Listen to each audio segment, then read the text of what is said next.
রবিবার 23শে ফেব্রুয়ারি ICC champions trophy 2025-এ পাকিস্তানের সাথে খেলা হয় ভারতীয় ক্রিকেট টিমের। দুবাই আন্তর্জাতিক ক্রিকেট স্টেডিয়ামে অনুষ্ঠিত এই ম্যাচে ভারত পাকিস্তানকে 6 উইকেটে হারিয়ে জিত হাসিল করে।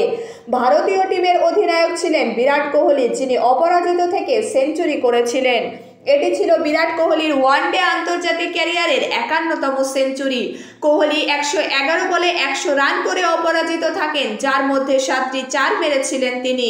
খুশদিল শাহের বলে 4 মেরে কোহলি তার সেঞ্চুরি পূর্ণ করেন। 42.3 ওভারে 242 রানের লক্ষ্য পূরণ করেন ভারতীয় দল। রান তাড়া করতে নেমে ভারতীয় দলের শুরুটা দুর্দান্ত হলেও পঞ্চম ওভারে শাহিন আফ্রিদির বলে অধিনায়ক রোহিত শর্মা আউট হয়ে যায়। এটি ছিল ভারতের জন্য একটি বড় ধাক্কা। রোহিত শর্মা 15 বলে 20 রান করেন, যার মধ্যে 3টি 4 ও 1টি ছক্কা ছিল। এরপর ব্যাট করতে নামে শুভমান গিল। বিরাট কোহলি ও শুভমান গিলের মধ্যে পার্টনারশিপ মজবুত হয়ে উঠলেও লেগ স্পিনার আবরার আহমেদ শুভমান গিলকে আউট করেন। গিল 52 বলে 46 রান করেন, যার মধ্যে 7টি 4 ছিল। শ্রেয়স আইয়ার ব্যাট করতে নামলে 114 রানের এক দুর্দান্ত সেঞ্চুরি জুটি গড়ে ওঠে। 56 রান করে আউট হন শ্রেয়স, আর 62 বলে 50 রান পূর্ণ করেন বিরাট কোহলি।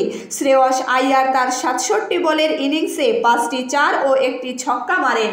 ম্যাচে প্রথম ব্যাট করে পাকিস্তান। তারা 49.4 ওভারে 241 রান করে অল আউট হয়ে যায়। বাবর আজম এবং ইমাম উল হক মিলে 41 রানের একটি পার্টনারশিপ গড়ে খেলার শুরুটা ভালোই করেছিলেন, কিন্তু নবম ওভারে দ্বিতীয় বলে হার্দিক পান্ডিয়া বাবর আজমকে আউট করে।